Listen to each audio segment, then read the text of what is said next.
At the beginning of the movie, we see an experienced fisherman heading out to sea. Like thousands of times before, he casts his net from the boat, but something goes wrong and the net gets caught on something on the ocean floor. The fisherman dives down, but he can't make it back to the surface as a huge school of fish surrounds him. Charlie, a lighthouse keeper, calls her colleagues in Germany to discuss current affairs. She's interrupted by a signal on her monitor and rushes off to investigate. Charlie has to swim to the duty buoy to dive into the water and retrieve a sensor that somehow got tangled up in fishing nets. Strange things are also happening in Canada. Leon, a young whale researcher, is called to Vancouver's City Beach, where a giant killer whale washed up a couple of hours ago. After examining the animal, he heads to the fishing dock to find out who among the poachers caused serious cuts to the killer whale. An old fisherman takes Leon to his boat and shows him the bitten side of the vessel, which was used to try and overturn the killer whale. Leon doesn't believe this story, but the man is sure that the fisherman wouldn't lie to him and that they had to destroy the whale to save themselves. Charlie and her new friend launch a repaired sensor into the ocean, tasked with tracking marine animal population. They notice methane ice fragments around the boat, which often rise to the surface, but today there are too many of them. Leon finally hears the whales and learns that they have been seen in various locations along the coast. Before heading out to sea, he calls his girlfriend Lizzie, who has already taken tourists on her boat to see killer whales in the wild. A giant whale appears next to Leon's boat. After freezing for a couple of minutes, the giant disappears underwater, but a whole pod of orcas takes its place. Lizzie takes the tourists onto the deck, and everyone watches in awe as the whales appear. The humpback giant also appears next to the ship, and the tourists are able to see it up close. The strange behavior of the whale pleases everyone except Leon, who tries to warn his friend but is too late. The next trick of the whale hits the middle of the boat. Leon arrives at the scene of the accident and tries to save those who survived the hit, but now a pod of orcas is hunting for the tourists. Leon is unable to save Lizzie. The action shifts to a French restaurant. After gathering fresh seafood at the market, the chef plans to prepare lobsters, but one of them shoots an unknown liquid into the man's face. After wiping his face, the chef continues working, but by evening he and two other cooks begin to feel ill. The chef passes away that same evening, and the two young cooks are taken to the ICU, waiting for the test results to determine what happened. At the same time, a Norwegian ship in the sea lowers a camera to study an unusual phenomenon, an invasion of ice worms. A few specimens are brought to the surface for study, and the scientist finds a new peculiarity. These creatures have jaws and reproduce several times faster. A commission is formed, and everyone agrees that they have discovered a new species of worms and bacteria. Leon talks to the owner of a fishing boat, who was also a witness to the humpback whales attacking other boats the day before. In addition, Leon is shown another anomaly. The bottom of the ship that returned from the sea is covered with a thick layer of mollusks, which has never been seen before. A group of scientists launches a sampler onto the seafloor to check the soil where worms were found, but due to a methane leak, an explosion occurs. The ship manages to survive, but the team is greatly frightened. The scientists are not only scared of the mistake during the operation, but also the results of the test. In addition to the worms on the seafloor, there are bacteria that eat ice and can reach the very bottom. Jess records a video message to Charlie when something strange suddenly happens and alarming readings appear on the monitors. The water under the ship starts boiling and something pulls it down into the depths.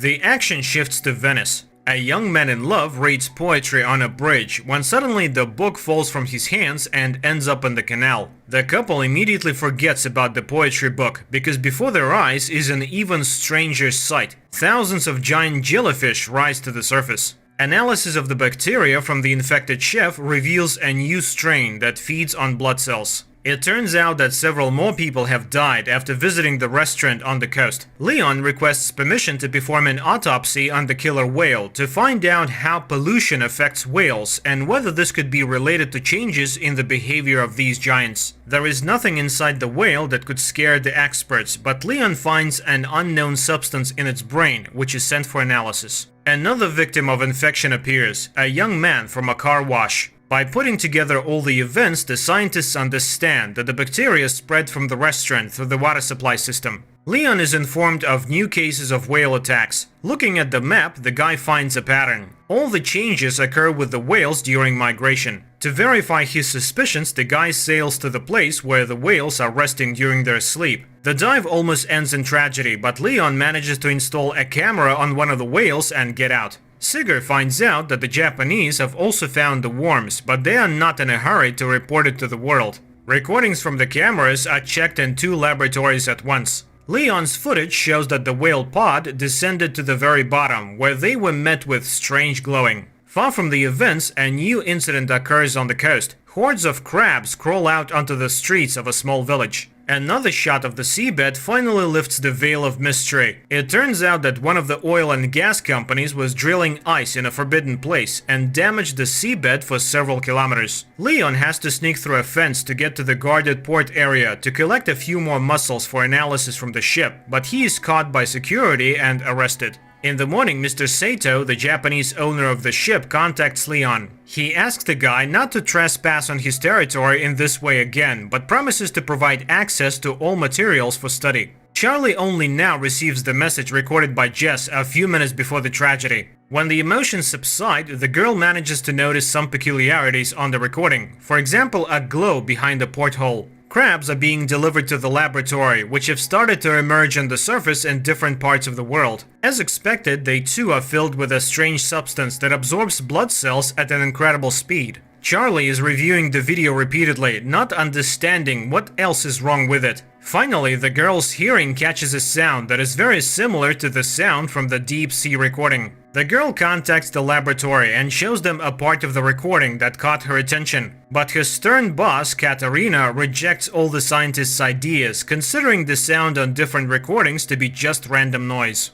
She orders Charlie to finish up the work and shut down the station for the winter without coming up with incredible theories. But after cooling down and carefully considering Charlie's words, Katarina still decides to test this hypothesis. And a helicopter with a group of scientists and a deep water device arrives on the island. The device is delivered to the island by Sigur, and after handing it over to Charlie, he's about to leave. But at the same time, emergency messages come to the scientists on the mainland. They are only able to reach Sigur and inform him that a terrifying tsunami is approaching the coast. Those who see it with their own eyes realize that there is no chance of survival. Sigur manages to warn Charlie and they leave. At the conference, scientists give a report that the discovered bacteria intentionally infect humans, and soon everyone will have to flee far away from water sources. Leon tries to warn his fishermen friends about this, but none of them are ready to live on land, choosing to die in their familiar environment. Rahim meets Leon at the Institute to participate in a scientific conference. The best minds gather to discuss what is happening, and most agree that there is some force at work that wants to drive people out of the ocean. Only Katarina is against everyone else. She refuses to abandon the knowledge and convictions gained through years of experience, so she orders the group to seek a logical explanation based on science. Despite objections from their mentor, the group of scientists presents their theory to the public, convincing the government that marine inhabitants infected with bacteria are intentionally attacking humans.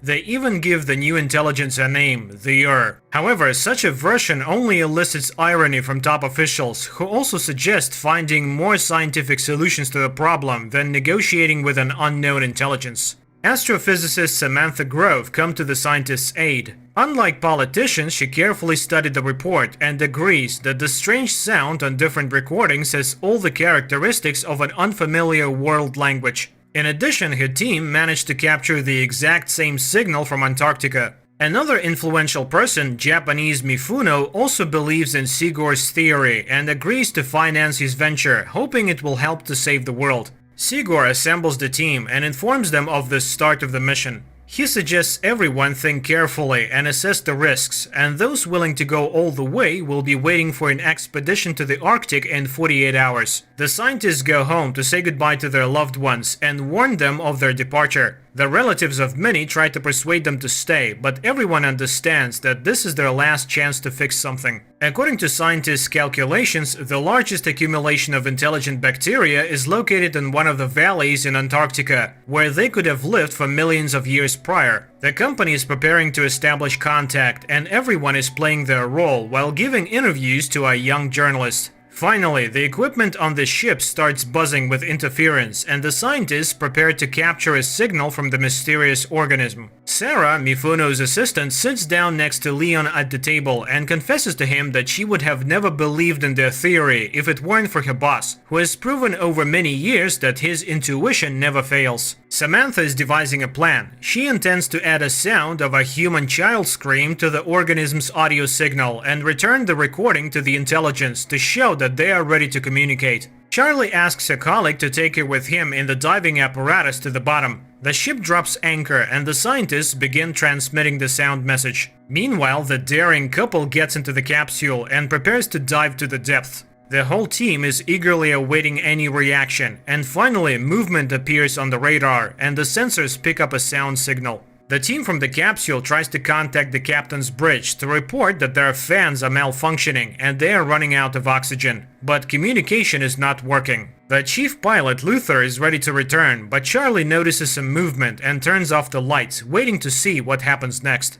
On the ship, they also notice something approaching. Sigur insists that the captain recall the submarine, but they can't reach the group. Luther doesn't want to risk anymore and he lifts the boat. On the ship, a hatch opens to receive the capsule into a special compartment. Charlie notices a strange glow appearing around them at that moment, but she doesn't tell anyone about it. Meanwhile, Samantha reports that they have managed to establish contact. The sound signal has returned, and the child's cry has been altered as a sign that the bacteria understood the message from humans. Dr. Chase is looking for a way to cure those who have already been infected by the bacteria. Luther tells the journalist that he saw nothing at the depth, and everything Charlie saw was probably a figment of her imagination, just like the whole idea of intelligence. Nevertheless, Samantha tries to decipher the messages to assemble them into a response signal that the intelligence will understand. While staying in the compartment with the capsule, the journalist notices a glow in the pool. The lights on the ship go out and interference begins. When everything is restored, the captain sees the journalist's body fallen on the monitor. Chase tries to save the girl, and on her lips she notices a liquid resembling cerebrospinal fluid.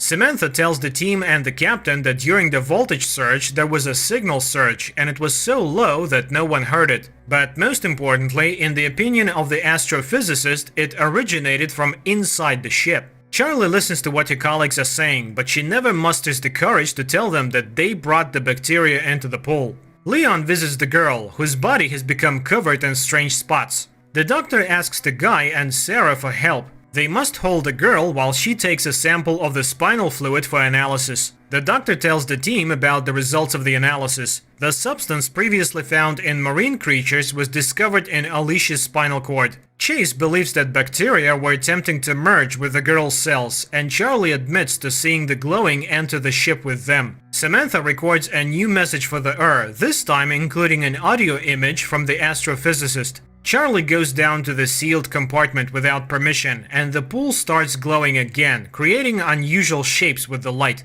At that moment, Samantha receives a response message from the entity, which also contains an image.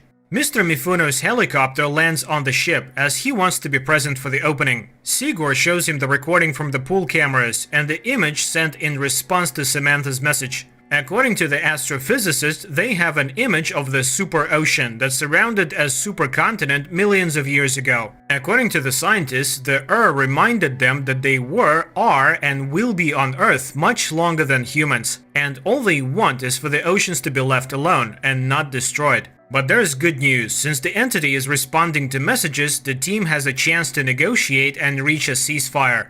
In the meantime, Chase devises a drug that can destroy bacteria that consume blood cells. This news creates disagreement within the team. Mifuno plans to test the substance in the pool, and if it works, completely destroy the Sigur disagrees with this, at least until they confirm that they cannot negotiate with the Chase tries to take the middle ground and suggests trying the drug in the pool, but not rushing to launch it into the open ocean. Everyone gathers to watch the experiment. Chase launches the drug into the water, which immediately begins to rise, emitting a terrible scream that shatters the glass. The captain is informed that nothing is working on the ship, and they are simply drifting in the waters of Antarctica, but worse, the ship is surrounded by icebergs. The vessel collides with an iceberg, but unexpectedly a blue glow takes it somewhere else. The captain orders the engines to be started to break free from the control of the He also doesn't understand why they don't pour all the drug they have on board into the water. But Sigur tries to explain to the captain that everything that happened now is the price for his thoughtless experiment in the pool, and no one in the world will manufacture enough of the substance to destroy